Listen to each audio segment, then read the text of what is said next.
James Tanis, thank you very much for joining us today. Can we start by just telling us a bit about your role in Bougainville in the last few years? So thank you, Jonathan. My role has been just basically two major roles that I played during the Bougainville conflict and during the Bougainville peace process. During the conflict, I was part of the Bougainville Revolutionary Army that took up arms against the government of Papua New Guinea, against the mining company. And then during the peace process, I was basically a peace builder. Those were the two main things that my role involved. But let me go back a little bit to 1988. I was just a young student when the conflict started. Because I come from the district where the conflict started, I was unable to go to school. I stayed back in the village. So I stayed all my entire life in the district that I come from, took part in it, and I've never left Bougainville since then. Also to say that I never completed my school, so I'm just basically a village boy from that area who took active participation in the fighting and in the peace building, and I continue to be a peace builder today. Right. Yeah. And back when you were a student prior to the conflict, you never dreamed you would one day be president? I never dreamed that one day I will be the president. In fact, I hated politics so much that I decided not to take social sciences in school. I was just majoring in mathematics, science, and strangely I was studying Japanese language. So and in the end I ended up starting to be an accountant, thinking that I would take up a profession where I can spend some quiet time behind the doors just playing around with figures and balancing the books. So and what was the sequence of events that led you to become president? Because I come from the area and I got myself involved in the early days. I was sort of lucky because in the early days of the militancy and the insurgency, there were not many young men that were recruited into the Bougainville Revolutionary Army. But because I come from the district, the Panguna district, where the problem started from, I naturally just entered into the Bougainville Revolutionary Army, and I was one of the few educated ones, just not high level of education, but just enough level of education to at least carry a weapon, but at the same time carry a pen and a paper. That was the main distinction from about me and the other combatants that I was fighting alongside with. Yeah. So what I would say is that because of that background, it gave me an extra leverage to associate myself to the fighting men as a young man, but also listen to the older people, the older leaders under which we were fighting, to listen to them. And because of that education background I had, Francis Honor, the Supreme Commander, got me to work for him.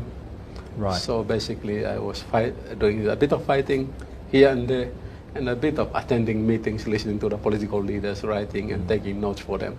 So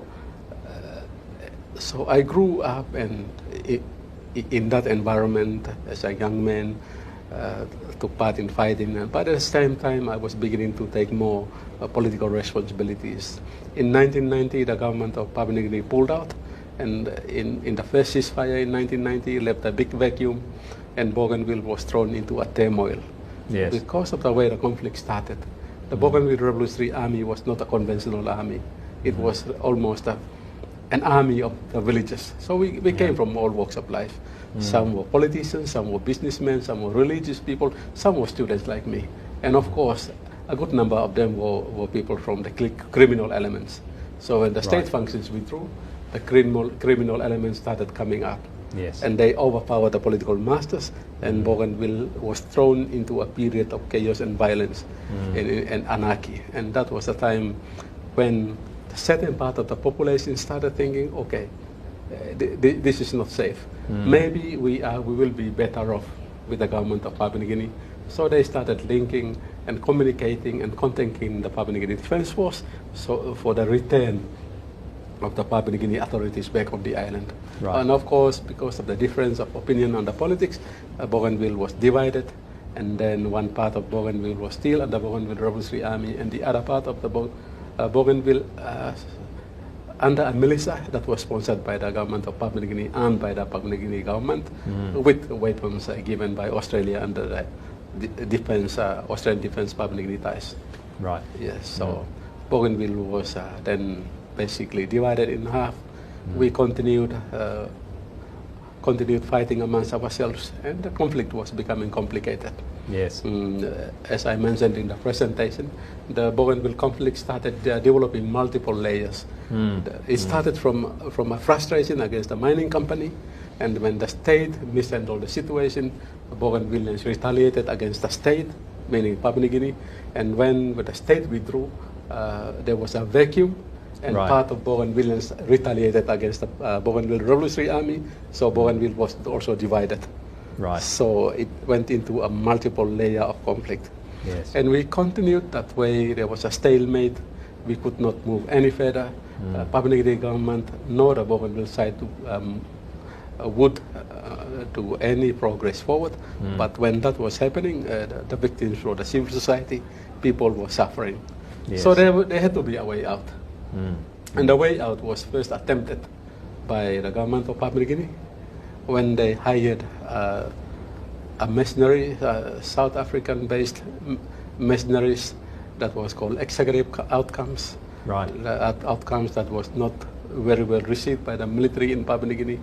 For the government of Papua New Guinea to hire a mercenary company outside of Papua New Guinea was seen as a vote of no confidence against their own state institution. Sure. So the Papua New Guinea Defense Force revolted against the government of Papua New Guinea. Bit of problems in Mosby. The Prime Minister resigned. But when that was happening, it gave one thing to the Bougainville Revolutionary Army. It gave an immediate sympathy in Papua New Guinea, sympathy on Bougainville, and also sympathy abroad. Right. And that brought in a big amount of international attention, and that also sent a powerful message to Bougainvilleans that time has come for us to reunite. And also, as I mentioned in my presentation earlier, was that there was now a thinking in the Bougainville Revolutionary Army leadership that the guerrilla warfare tactics were now failing. We had to move to a higher level. Right. Meaning the higher level was now of diplomacy, negotiations, and peace and dialogue and reconciliations. Right. And of course, what was clear in our minds was that the weapons we were holding were no longer going to play a major role. Our major weapon would be international credibility and friendship, trust and respect. And they will be more of the important tools that we will be needing for peace building. But during the process that I just mentioned, Yes. From a student, I became a fighter. Then from a fighter, I was also playing more of a clerical and administrative roles within the Bougainville Revolutionary Army. And then around 1993, 1993, I resigned from the Bougainville Revolutionary Army and just decided to stay in the village. And then I re-entered the Bougainville Revolutionary Army with a very totally different function that I thought I would never do also. That was to work with the chiefs in the village and take more active responsibilities in political awareness and political education. Right. What we noticed then was that, look, to us, what is independence? We call this word independence, and not many people knew what independence was. So what we did was we formed a small group, a discussion group where we would sit down, criticize ourselves, criticize our leaders, and just to think if we are on the right track. Right. But out of that discussion group, what we came up with is a political education program that started giving out a basic political awareness on what independence is and what state building is, what peace is, and what we can do and what we cannot do. And of course, an important part of it was to recognize our own limitation. Our own limitation was, first one, we were aware that the international community, there was no third nation sponsoring Bougainville independence and sponsoring the Bougainville Revolutionary Army. We were alone on an isolated island. Right. So we had to think. And second, the international community continued changing. And if we continue to drag on, we will lose support. And of course, our people were changing. In the end, we will lose people. And also, most of our commanders were getting killed. And also, as I mentioned in my presentation earlier, two things that characterize Bougainville warfare is the ability to start it and the ability to end it. Right. And traditionally, even from the days of our grandfathers, if you start a war, you must make sure you end it within your time, so that you do not lose the objectives of the conflict. Anyway, so we formed that group. I designed a small political education program. We conducted it in the villages with the fighting men, with the chiefs, and quickly, slowly, it got recognition from the leaders of the struggle. So I was asked then to join the political leadership. Right. And then I was appointed the Minister for Peace, even I think 2 years before the start of the formal peace process. Right. So what it gave us was that even in the Bougainville Revolutionary Army, even during the days of fighting, there was already a small core unit in the Bougainville Revolutionary Army that was thinking peace, and that was thinking peace, discussing peace, so that we already had a grassroots initiative going. In fact, some of the reconciliations that we had actually started before the signing of the formal peace process. Right. With the other Bougainville factions, and also with the government of Papua New Guinea, and of course long before the arrival of the neutral peace monitoring groups and the United Nations observer mission.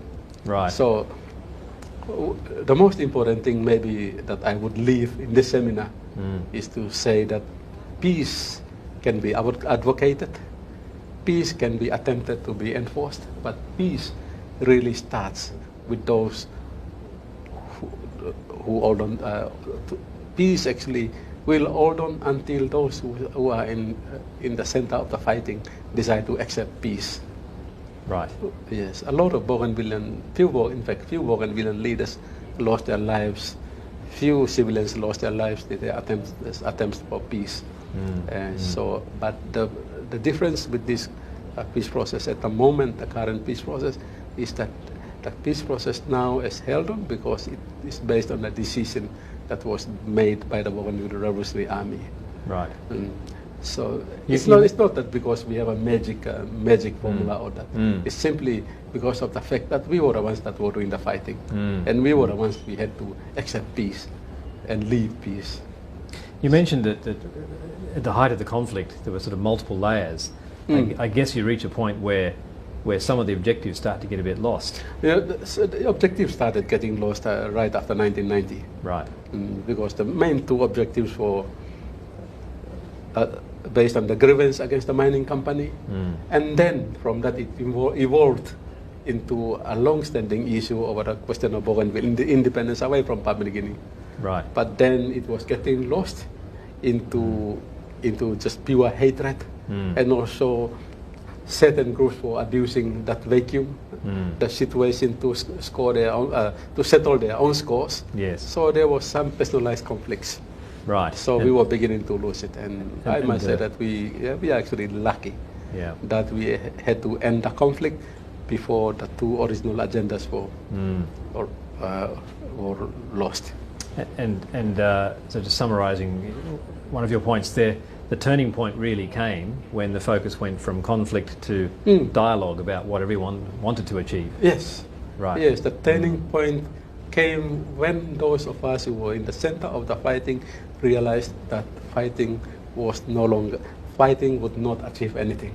Right. We had to move on. We had to adapt. Right. But, so tell me about your involvement in the peacekeeping process now. What drives you to continue after so many years of, I guess, living with conflict and having been involved in the process of resolving that? I'll go back to the time when I was the Minister for Peace. Within the Bougainville Revolutionary Army, I started working as a Minister for Peace when the peace monitoring group started coming in. Naturally, I was the main person within the Bougainville Revolutionary Army that started linking and started connecting at a grassroots level to now change into the new situation. Yes. But before that, because we were in a blockade situation, we could not get much information from the outside. And one day, while in the bush, we got a book. The book was written by Nelson Mandela, long walk to freedom. Right. And one of the important statements he made was, you cannot make peace by